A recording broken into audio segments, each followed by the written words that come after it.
you can go for it. Yes. Yeah, you had already started. Mm-mm. Perfect. So Binyang, before we go for the actual, using of APIs, the order handling one, I'd like to understand the scope of this discussion. Do you want me to actually configure the pipelines in production environment, or is it like let's go for one test pipeline configuration, and once you guys are across of the concept, then maybe you can use the actual endpoints, the Simba production endpoints, to go about the pipeline configuration. Which way do you prefer? Do you know how many endpoint pipelines we have to configure in the production? From the quantity perspective, there are two. One is our plan pipeline, and of course, there is another add-on. But what's more interesting is the number of endpoints we have been using inside the plan pipelines. If we see, we have three set of actions, right? Add, modify, delete, and each of Mm-mm. them has this FOSS, WAS order: Mm-mm. provision, deprovision, and modify. If I'm Mm-mm. not wrong, they are constituting somewhere, I think, 7 endpoints. Although the primary service and domain is same, the endpoint like the FVB terminate, FOSS terminate, WAS terminate, deprovision, provision, etc., which I'll show in a moment. Mm-mm. So what do you think? Do you have your production endpoints ready, or can we use the same endpoints as UAT? Yes, What's an? I think you can use the same endpoint as UAT. So Mhm, what I prefer you to do is you mhm, configure most of them for us, but mhm. left one for us to configure. What do you think? I think it makes sense. So in that case, I Mm-mm. would like to configure the main plan pipeline. Mm-mm. Okay.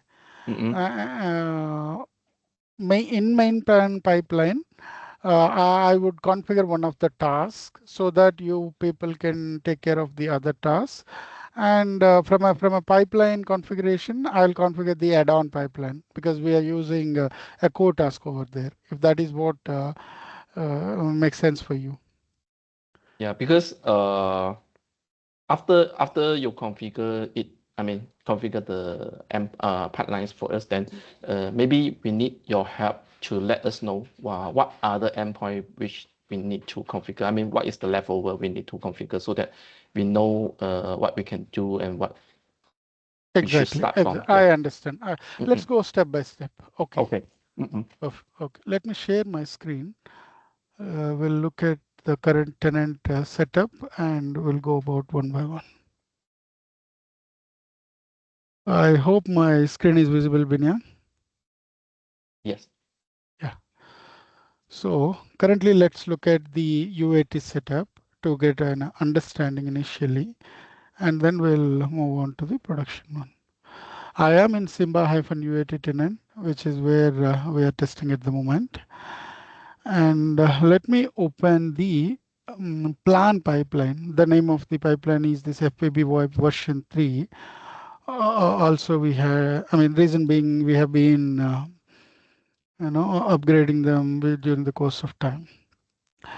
Okay, from a concept point of view, what does a pipeline task step means? We will look at that. Then let's see how does this pipeline takes place in the ordering process later.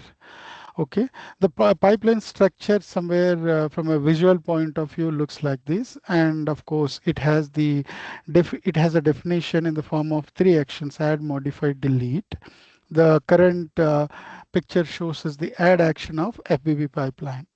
And this picture is because of an backend configuration with the relations between steps, what we call the payment gateway, wait for activation dates, provisioning, logical resources, etc. And so as we do have some sequence of steps in delete as well as modify. So this is how a pipeline is constructed using three actions.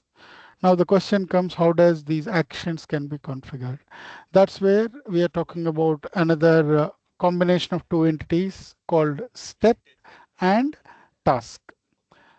So before I start looking at these steps, payment gateway, starting from an until logical resources assignment, I wanted to show you about what does a task specification mean. So for that, we will have to navigate to this task section. And then you could see here already we have plenty of tasks. Essentially, anything that comes with the tenant initializer, as in the moment tenant is created, or what we call as a core tasks. Otherwise, there is a flexibility to come up with a custom task. In this case, I had put a label called Project Excel, and of course, I'll be showing you how does we configure all these things. And if we go to, let's say, we opened a task called FOSS provision. It has got few attributes in it. Obviously, the ID and which is a unique, which must be unique across the system, and then this endpoint. This is the endpoint I was talking about Binyan. Since we have 7 custom tasks, although your CNX, this service, I mean this domain followed by different services, but your endpoints kept varying for each of the tasks. So obviously you had confirmed that I can go ahead with the same endpoints as UAT. So I'll be using this string in our production configuration. That's the initial understanding. Are we good so far from the task definition specification point of view from an understanding wise? Binyan? Yeah, I'm good. I'm good. Good. Okay. Like that, we have configured certain number of custom tasks which have been accumulated here. You might ask that when we say 7, but why do we have more than that? Reason being, with each version of pipeline, often we had changed the task name in order to cater with the new endpoint or for some other change. That's why the number of tasks in UAT have been increased. But that wouldn't be the case in our production system. It would be pretty much, where is this pipeline? It would be pretty much same as the number present in the in this version 3 of the pipeline. I'm talking about the custom task, and all the ConnectX core tasks would remain as it is in the same position. Okay, that's a brief introduction to the elements and the structure of pipeline, starting from tasks, steps, and then constructing a pipeline from a UI point of view. Right now, let's look at how do we construct them using our APIs.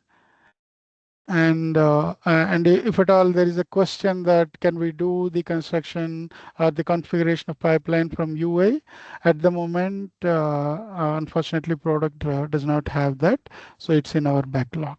The configuration of pipeline using UA is not being supported at present by product. So do you mean our configuration from UAT, we are not able to move it to the production? We can move. That's where we Mm. will be using the APIs, and that's what we are going to do now. Oh, we need to use the API to move it. Yes, yes. We have discussed about this, Binyan. Okay. Okay. So let me let's look at how does the configuration looks like uh, in UAT because it's already ready.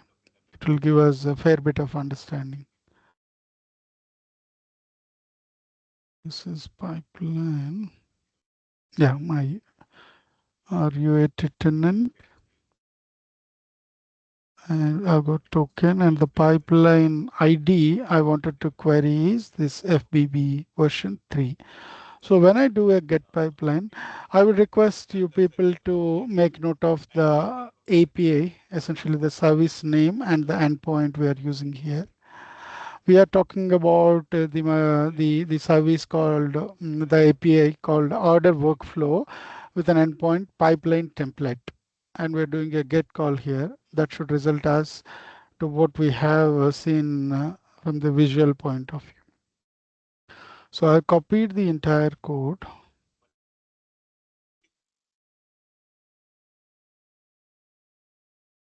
The reason why I am looking at the backend JSON is because we have to do the same thing when we go for configuring a pipeline in our production environment.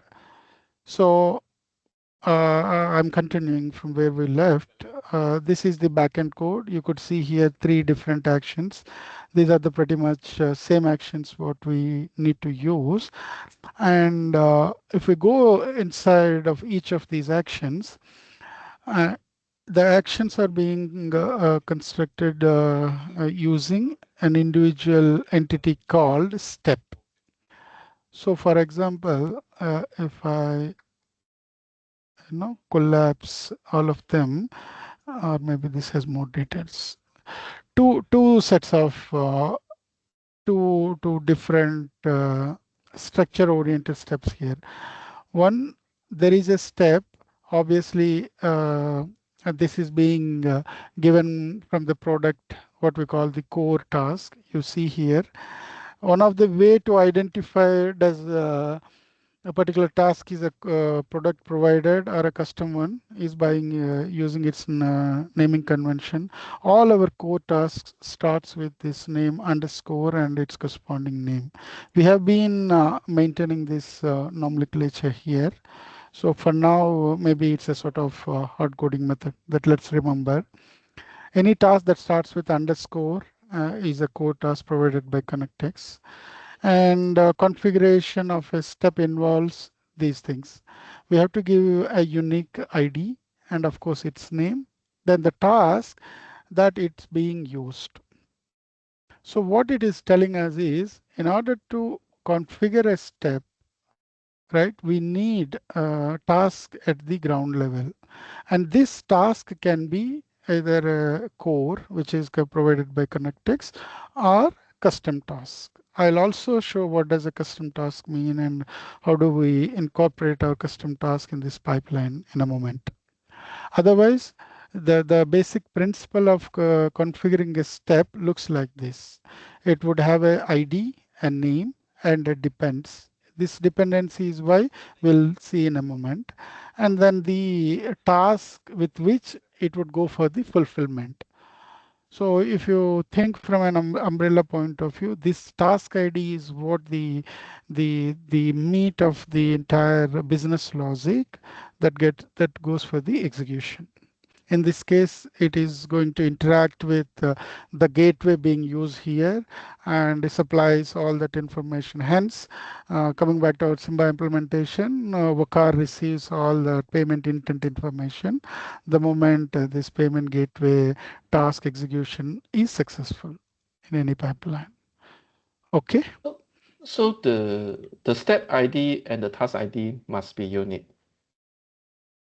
must be unique. Yeah, correct. Is unique among this pipeline or unique for all the pipelines Unique for all the pipelines in the tenant. in the tenant? So the task ID, where is the task ID referred to? Or it just refer to this step ID? No, no, no. Task ID will refer to a different endpoint. Let me show you that. Like the way we did a get call against the pipeline ID, we could do the same thing for a task as well. In this case, I'm trying to get the core payment gateway integration task. Let's do that. If you observe, the primary service has remained same, which is order workflow, and then the endpoint has changed. Task specification here, whereas when we go for pipeline, it is a pipeline template. Okay. Coming back to the task specification, this is how the core task internal structure looks like. It is, it has an endpoint in the form of Lambda, whereas the custom task endpoints are HTTPS services. That is where we were kept asking you provide us the callback URL for your notification, order notification, FOS, WOS, provision, deprovision, etc. Binay.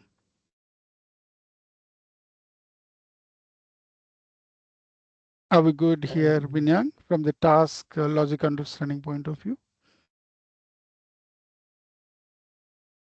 so where you this sorry, where is this endpoint referred to? This is, you see here, it has this endpoint is an lambda ARN value, which is present in inside ConnectX AWS ecosystem. That's where the backend logic, the intelligence of this payment gateway integration lies in. These are something that won't be the backend logic won't be exposed to outside systems.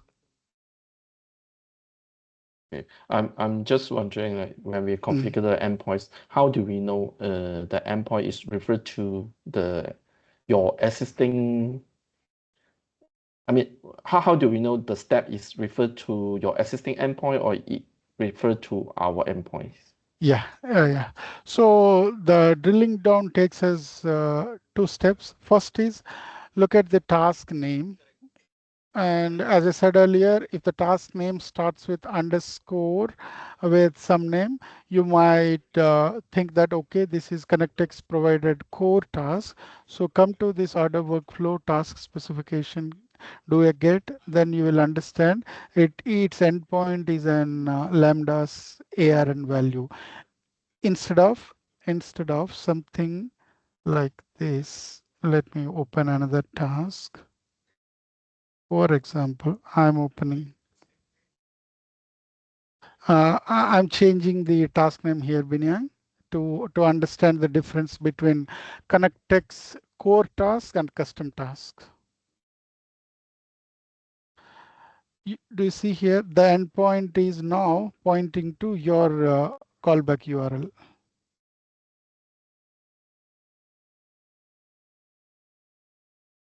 And how do we know what is the ConnectX endpoint? I mean, the specified task is work Yes, for. yes, Yeah. I got your question. Mm. Okay, what is it specified work for? i- is something like a wrapper. The direction is by looking at the task name and its endpoint. If the task's endpoint is an lambda's ARN value, then it is a core task. So all the logic of that lambda will be within ConnectX environment.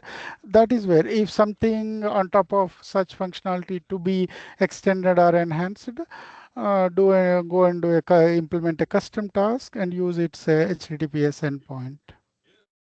That's the direction.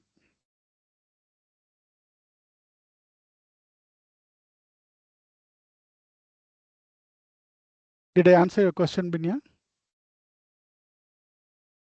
I'm just wondering, let's say Hmm. if we want to configure some pipeline in future, Yes. so how do we know the task already exist in ConnectX or the ConnectX already have the specified Yes, yes, workflow? obviously. Yeah. If Mm. I remove this task and do a get, this API will list out all the tasks present in ConnectX, the task ID, name, which is what pretty much is been showing in the UI. It's like I got your question. You wanted to do an analysis before you come up with a new pipeline or some change in logic, if I'm not wrong, right? In that Yeah. case, first of all, the analysis has to start from the task level, look at all the available tasks, and obviously from when we see all the available tasks, we get both ConnectX core tasks as well as the custom implemented tasks. Core tasks, we know that the naming convention, and of course it has something called this category and created by, let me show one of the core tasks. This is pause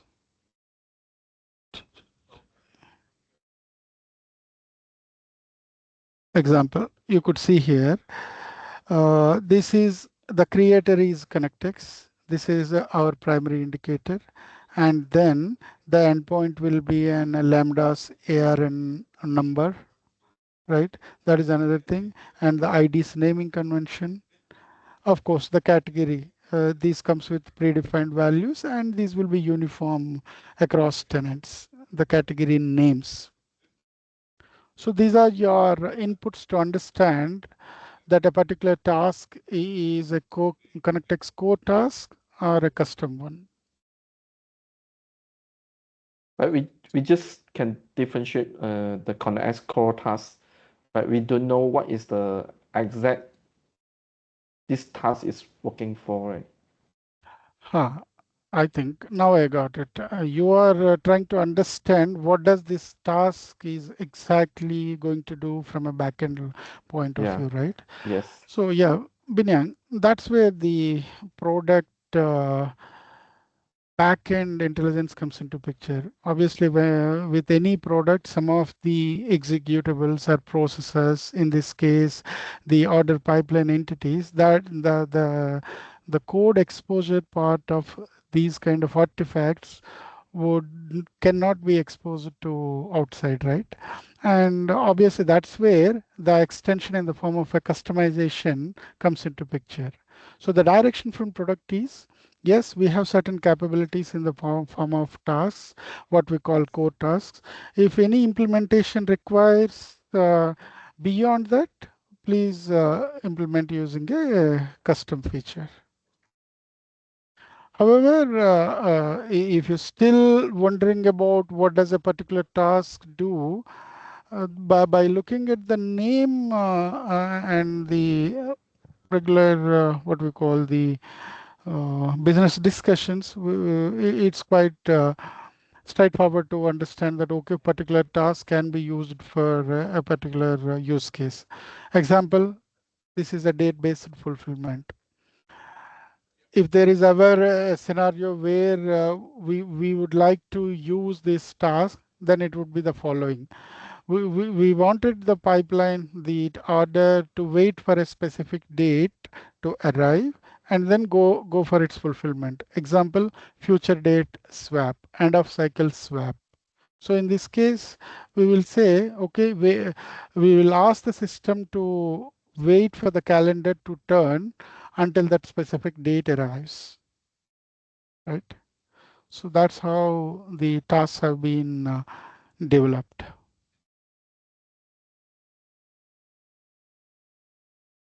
Are we on same page, Binyan?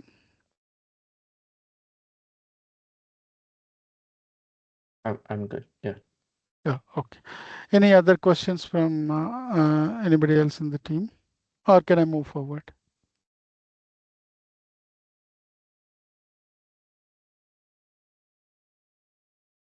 Okay, I will take it as a green signal to go ahead. Where is this? Okay. So we are talking about the different structures of a task. I'm sorry. And then obviously we have spoken about the basic structure uh, that what a step consists. Sorry, my apologies. We're talking about the step. And here, if you look at the first two steps, the first step does not have any dependency. Reason being, it is the initial step in that pipeline. And the way we are connecting two steps is using this depends keyword, depends attribute rather. So the step ID will be used here in the subsequent step so that these two gets connected. Okay, and in this case, because we had used the date-based fulfillment, we said wait for activation date. So what is that activation date? It is the start date of that product. So this is the way to configure. If you ask me what is happening at the back end by supplying the start date as a param value, that we are telling system, look, you need to wait for a specific date to arrive, be it a start date or end date. In which scenario we use start date or end date, that depends. In case of a swap, like I said previously, we can use an end date. Or Simba requirement says, let's say today I have placed the order, but tomorrow the payment has, customer has made the payment and then the fulfillment has to start.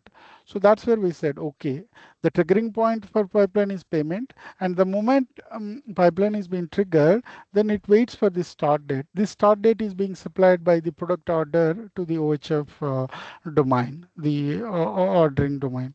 And that's how the data handshake happens at backend in the system, and the pipeline execution continues. Okay. Otherwise, coming back to a step configuration, on a mandatory basis, we need the ID, name, and the task ID with which it has to go for fulfillment, number one.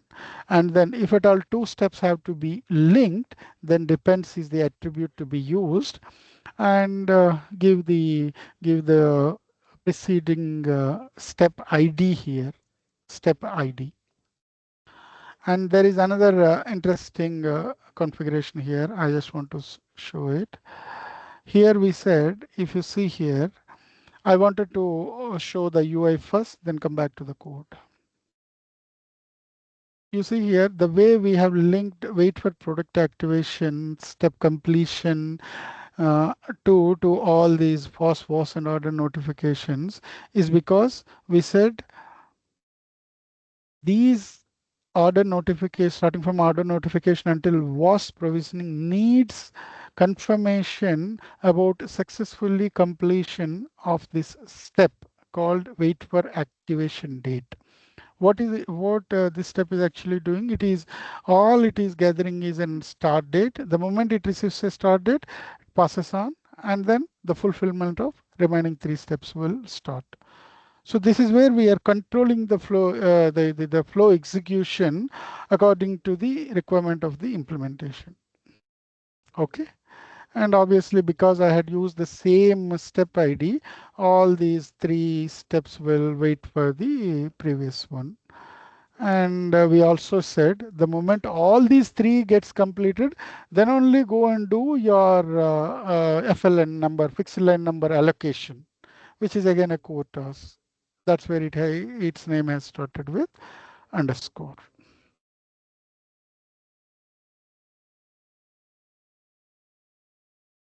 Okay, Binya.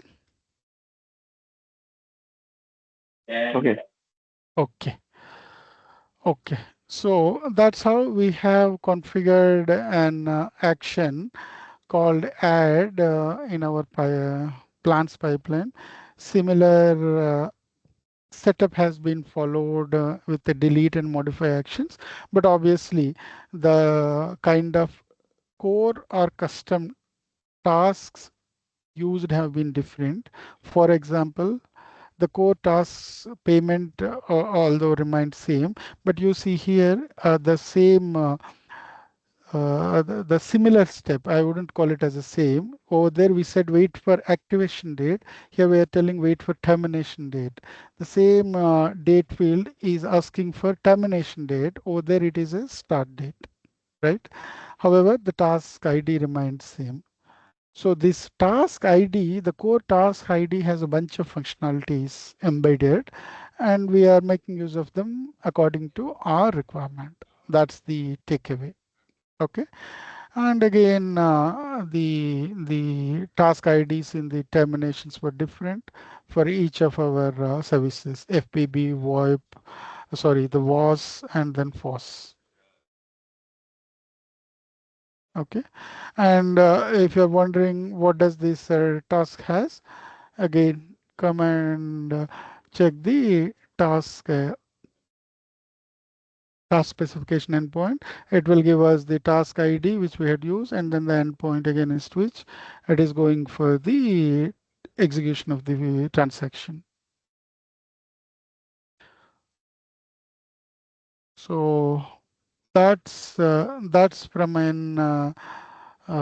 a configuration point of view. Although I will do the configuration now, but to get the summary, in order to configure a pipeline, we need two entities principally. One is the task ID and the structure of a step. Before we come to step, at task level, it could be either core tasks supplied by ConnectX or a custom task. The fundamental difference between core and custom tasks at this moment. And obviously, we're not sure down the line how these task structure might evaluate. But at this moment, the primary artifacts to identify a core task is the task name and the endpoint. All of the ConnectX task endpoints are ARN numbers of Lambda or whatever the internal AWS services where the core logic exists, and then it's the name. Okay, so that's how it is. If we don't How, have, yeah, yeah, sorry, go on, how the go. pipeline knows that the custom task is completed? I mean, who triggers the intimation that okay, the task is completed. Now proceed Uh, further. yes, yes, that's a that's a nice question. If you see here, uh, one of the attribute of the task specification is behavior. In Mhm. our HTTP, I mean these RESTful services, we have this behavior. This can be asynchronous or asynchronous, right? So all of our custom tasks in Simba implementations have been asynchronous. So when we say asynchronous, obviously it doesn't need the acknowledgement, right? Again, if the question is how do we know whether the further business logic would go on or not, that is again from the solutioning, right? But from a, to answer your question, Vakar, in this case, it's being asynchronous. So the job is to hand over the data. And in your, I'm just changing the topic. In your dunning notification, sometimes the agreement was you'll be sending 201 initially, and then there is a 200 OK, right? Mhm. Otherwise, from this task, particular to this task, it has been always 200. The moment where ConnectX handovers the data, in this case, it is an FBB pre-terminate, so it comes with all those product inventory IDs or whatever. I don't want to jump into that solution scope of discussion, but yes, that's how it been agreed. It has to be asynchronous, so hand over the data to Simba gateway if I'm not wrong, and come back and do your rest of job. That's how the How about pipelines. if the data handover fails? If the slash terminate API is not available, the server is down, then Yes, how it resumes? yeah, you said the data handover gets failed, which means essentially there was no communication happened between ConnectX system and Simba Adapt gateway, right? So that's Mhm. the RESTful service definition failure, which means the task goes into error.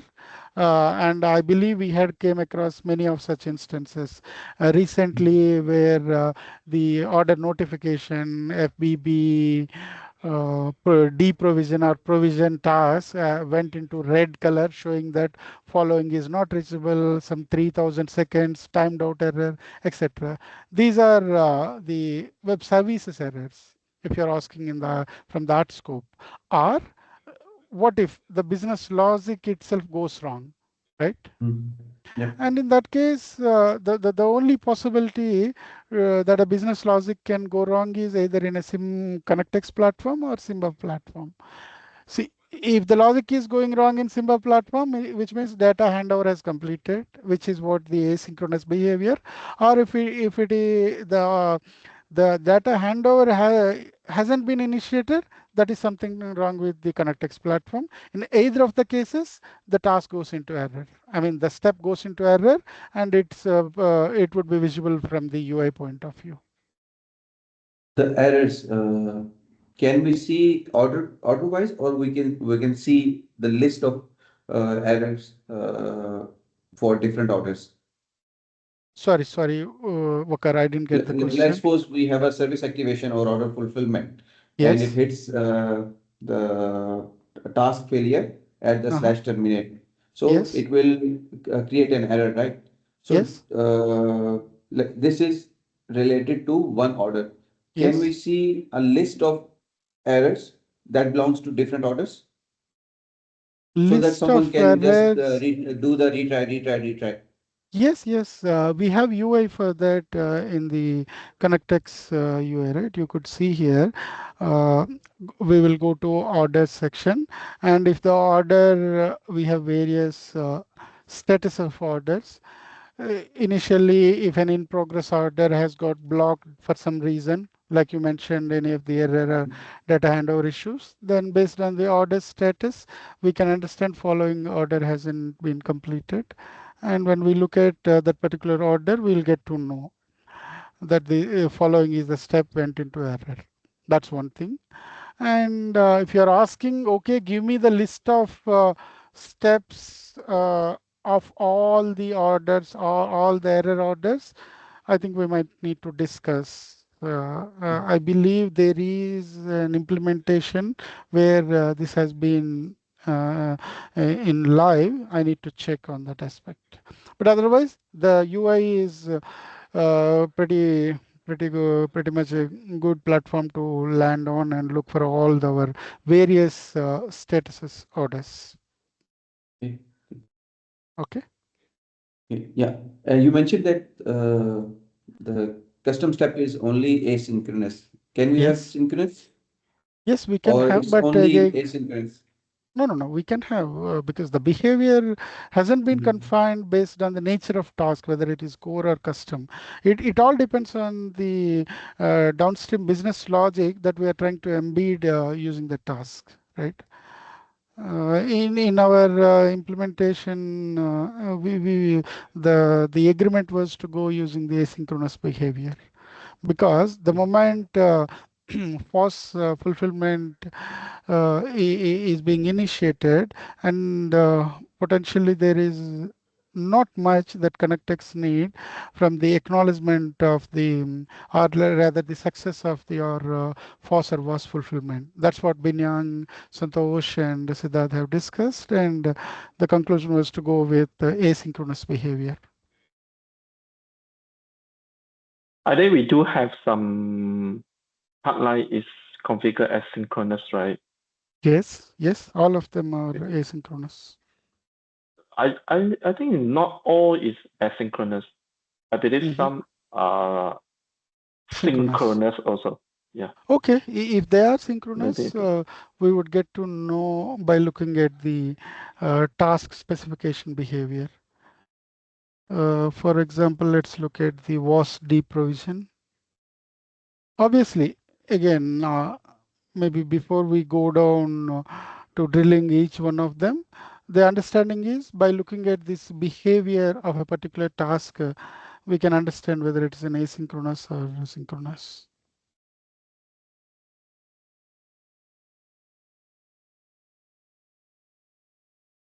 Did I answer your question, Binyan?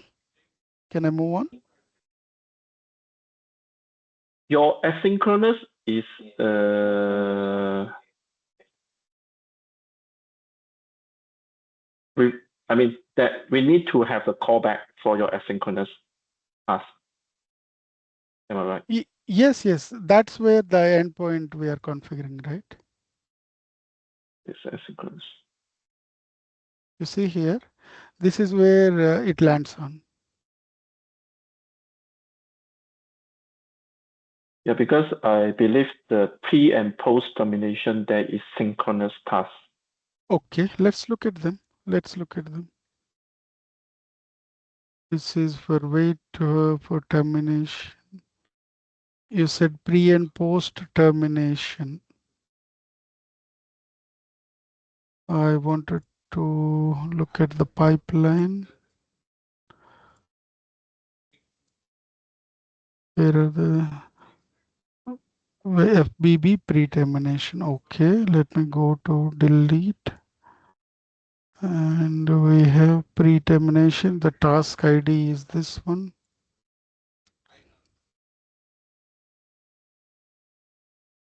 No, they're also asynchronous. I remember I don't have the callback for your pre-termination. Okay, but Binyang, can Mm. I request for something? Because I see we are sort of if I can use the word, we are moving away from what we intended for this session, because the moment you ask for asynchronous change in behavior, then I need to go to Siddharth and Santosh, and maybe they might need one I'm more here. room. I'm here, Ramesh. Hi. Okay. Hi Siddharth. Let's take this Yeah. offline in the other Mm, calls. Vinay, we need to understand. But I remember Okay. we configured everything as asynchronous. But anyway, we can always change that. yeah. So before go So live. Huh? yeah, all we Yeah. need Let's move. to do is create one more task with the synchronous behavior and use that in the pipeline. That's how we'll go about. So Binyang, if it's okay, let's park this discussion to go with Siddharth and Santosh. And for now, can I continue with configuration? Yes. Go ahead. Yeah. Okay. So coming back to the pipelines. First, in order to configure the entire pipeline, obviously we have to first create the tasks in the required environment. That's what I wanted to do now. And when I say tasks, obviously all of the core tasks, which are essentially starting with the underscore naming convention, would also be present in Simba production environment. Let me show all of them. When we go to this order handling and task specifications, you see here all these core tasks have been populated along with the when we create the tenant. Maybe that's the appropriate way to put it. All the core tasks are in place, and we don't have that category called project-excel because that comes under the custom configuration. Okay, so for that reason, I'll have to look for all the custom tasks present in the UAT pipeline. So this is the first task I came across, order notification UAT. And Binyang, you said use the same endpoint. So it is ConnectX Gateway 1 FPB callback. I'm copying the entire code. Just all I need to do is go to, let me get the authentication one. This is Simba, yes.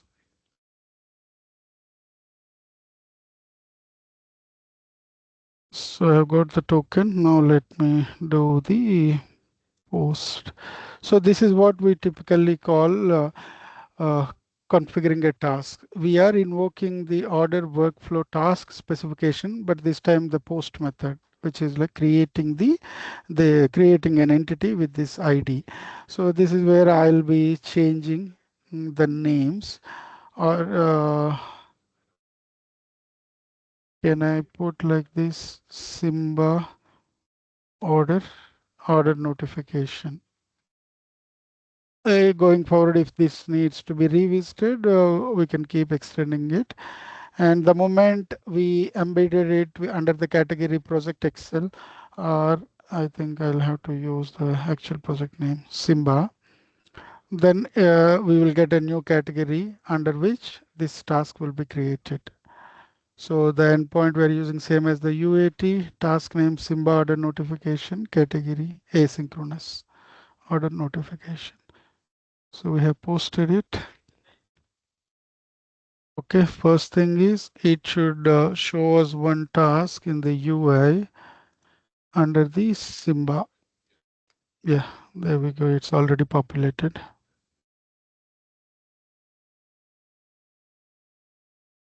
Where is this? Yeah, this is where it is. ID, endpoint, and its category. The category obviously will be comes as a label.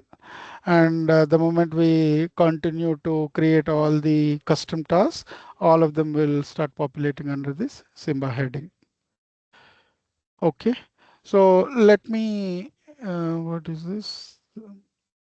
Let me complete all the custom tasks one by one, Binyan. Okay. Mm, Go and get the task from UAT.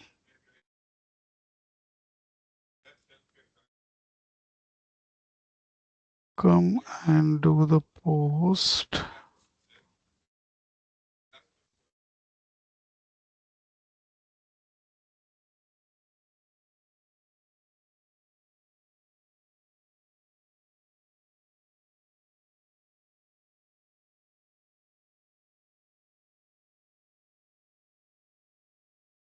Simba was to remove UAT. Okay.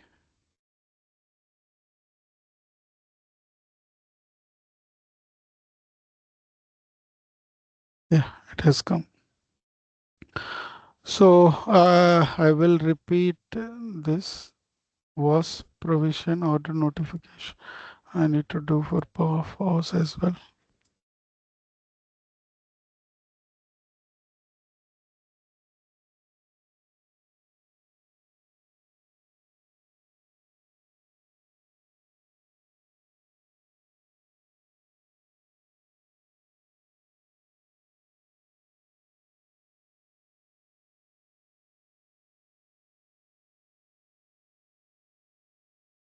Okay.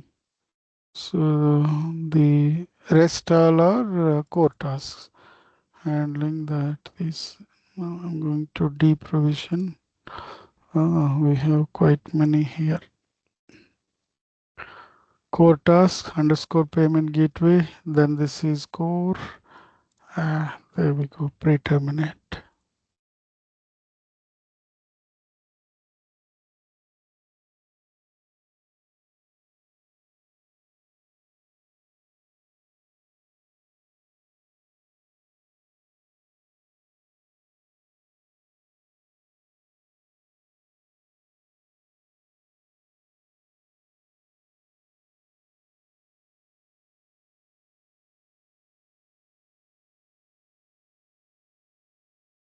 Next, post deprovision.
And logical post terminate.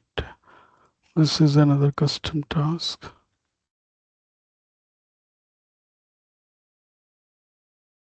I removed the. Oh my god. Okay, this would. I forgot to remove it, but I wanted to use same naming convention, so I'm posting the was deprovision without the UAT. Later we can delete that. Okay, and then this UAT comment get the post terminate. Perfect.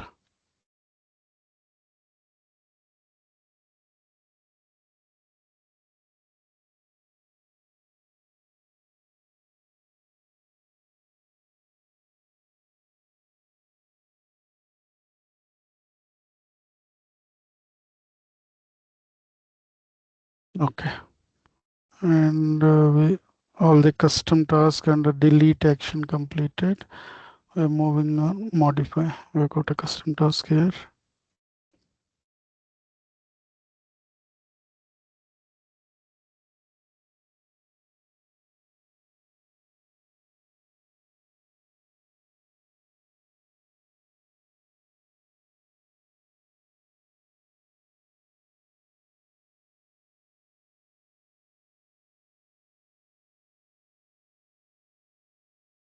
Okay, then was modify.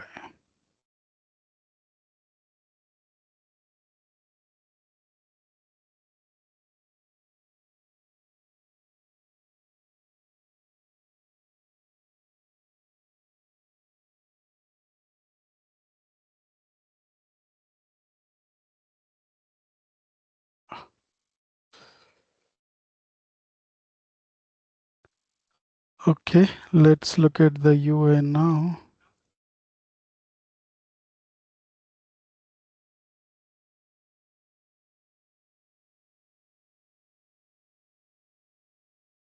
There we go.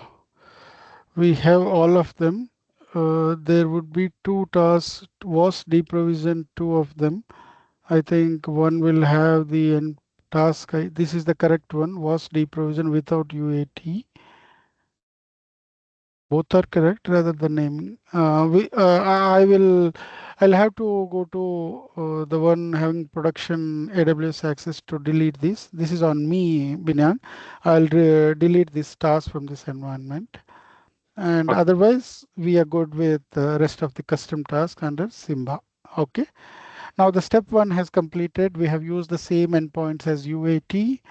All the custom tasks, core tasks are in the pool now. Let's go to the actual pipeline and start working on it. And I wanted to name it as version 1.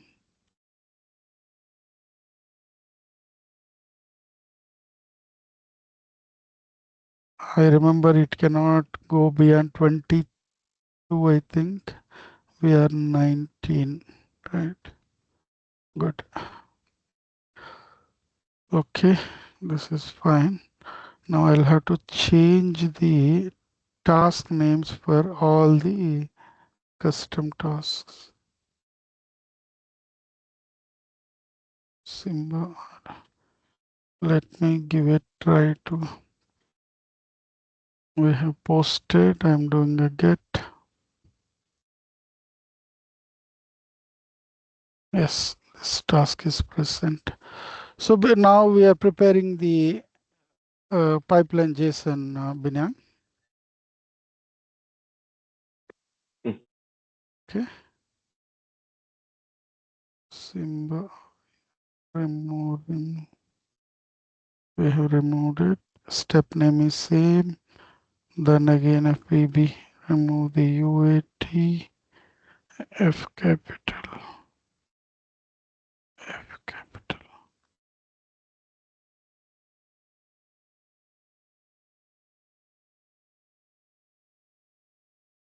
Was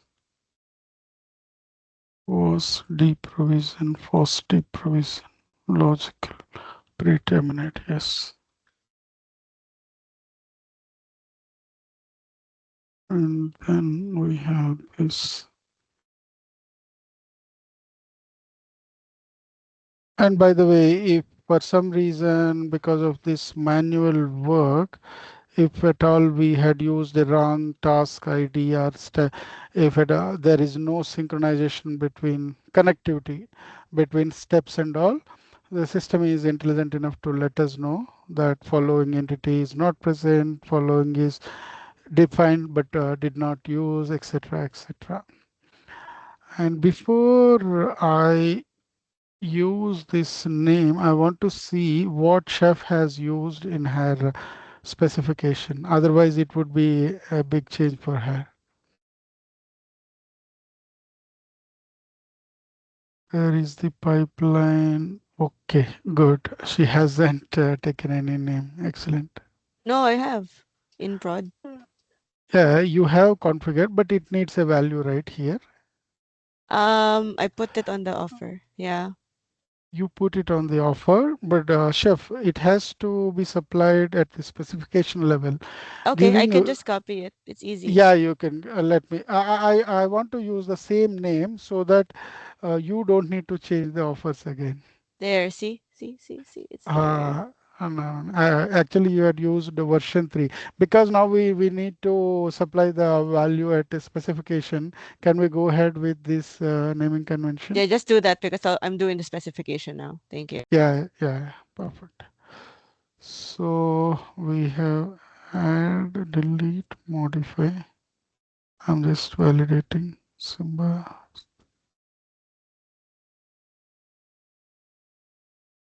No UAT, no UAT,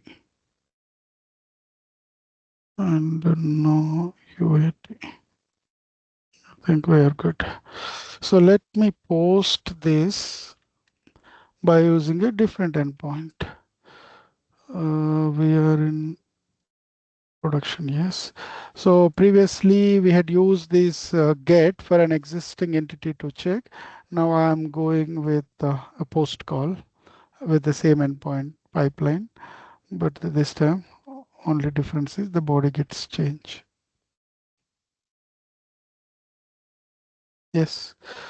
So we have the pipeline in Simba environment. This is, yeah, there we go. So we have the pipeline with same as our UAT agreement. Uh, so chef, can I continue to associate this value with our specifications because there are only two here? Is that okay? What do you mean? Sorry. Here. Can I configure this It's the okay. Oh, OHF? okay. Then go.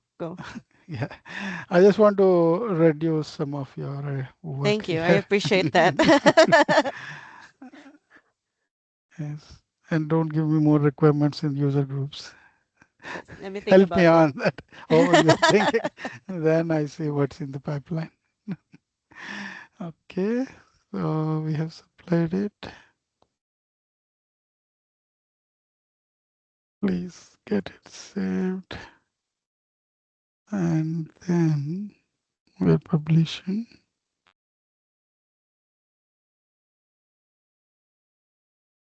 Okay, the specification has been configured. We're less at the moment. So now when we go for editing this offer, it would ask us to upgrade the specification, right? It should tell us that you have an updated version. Yeah, view version upgrade. And obviously it hasn't given told us, but it goes for one version above that. And we shall be able to see our pipeline ID value here in the characteristic. Where is this? OHF pipeline. I don't want this. There we go. And once again, when I save it and go for, there shouldn't be any validation errors. Yes, we are good to proceed.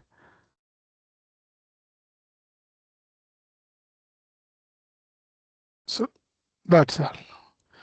So now the 1 year FBB plan has the same pipeline, although with a different name as UAT, and we have upgraded it for the 1 year one. I'll also do that after this call for 2 year shift, but that's what the end-to-end cycle when it comes to configuring a pipeline using using the combination of core and custom characteristics, sorry, tasks, and those tasks also comes with some parametric values like we have seen start and end dates. So I will pause here for any questions or anything, any further discussions, comments on the pipeline configuration.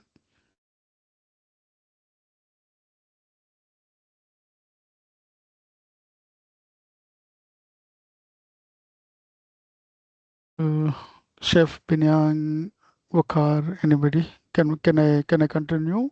Are we good here Yes, now? yes. You can continue. Okay, okay. So Binyang, in that case, my understanding is that we have configured the FBB pipeline in production environment, and the FBB 1 year plan is also ready with that pipeline. Associating it with the second 2 years plan is on me. After this call, I'll do it. Let's park that for now.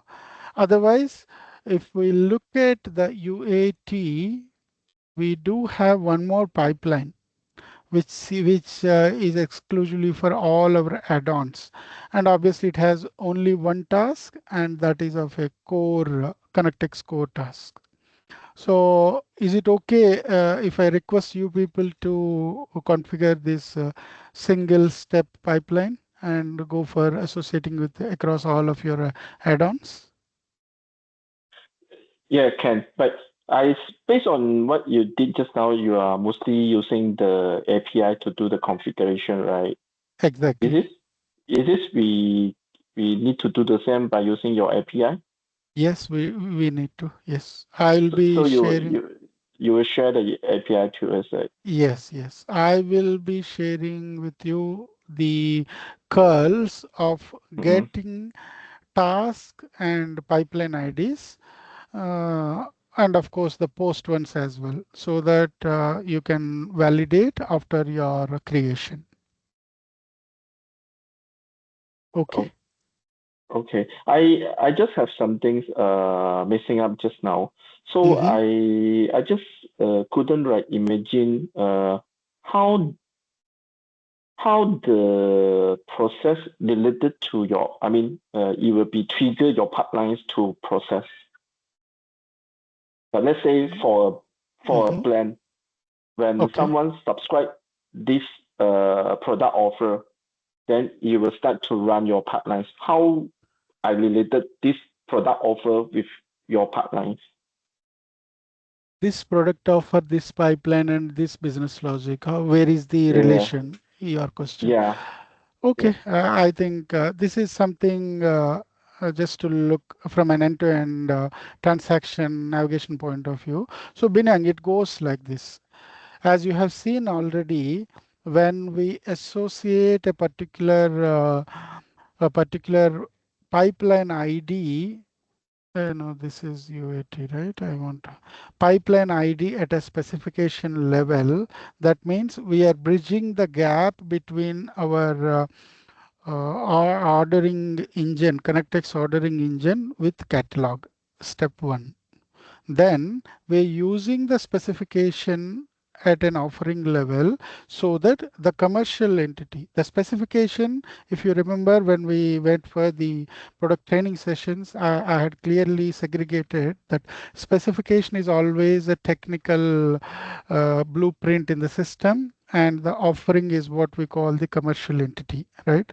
So in this case, our FBB 1 year plan is the commercial, hence it has the price, which is saying that, okay, this offer goes with this pipeline ID. Where does this ID is coming from? It comes from the offers specification. Oh, someone, chef is already doing it.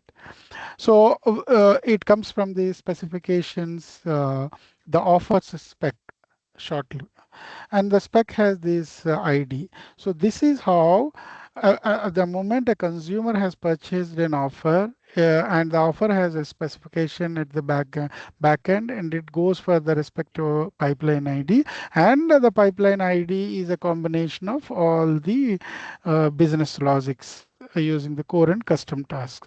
That's how the equation has been connected. Now, your question has got a second part as well. How does the system know from where when the pipeline has to be triggered, right? So yes, the triggering point, the typical ConnectX flow is that in order to initiate a fulfillment, the system needs a payment, the whatever represent in the cart amount. When I say cart amount, it is after all the promotion, the something like the hands-on. I mean, the final amount to be paid by the customer. I don't want to deviate here. So the moment order receives that particular amount, the ordering product order will invoke the ordering engine, which is our order and handling OHF fulfillment domain, and that's how the pipeline gets invoked. So that's the connectivity between two domains from a transaction navigation point of view. That comes at the later stage, whereas at the primarily from a connectivity at a catalog level, it goes via task, step, pipeline, specification, and offer. That's the sequence.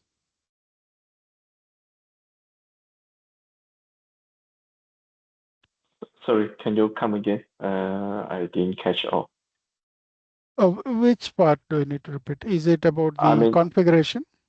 yeah. Yeah, the So, configuration, I say, oh, yeah, go on, go on. I'll wait for. I want to listen no, no, for. sorry. Yeah, you can continue.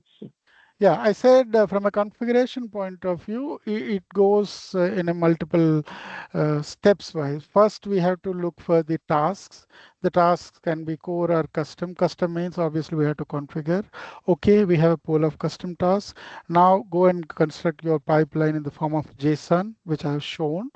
Once pipeline ID has been created, use that ID at a specification level and make use of that specification to configure the offer. That's how the configuration goes with the sequence of steps. Okay, this is our Okay. first action.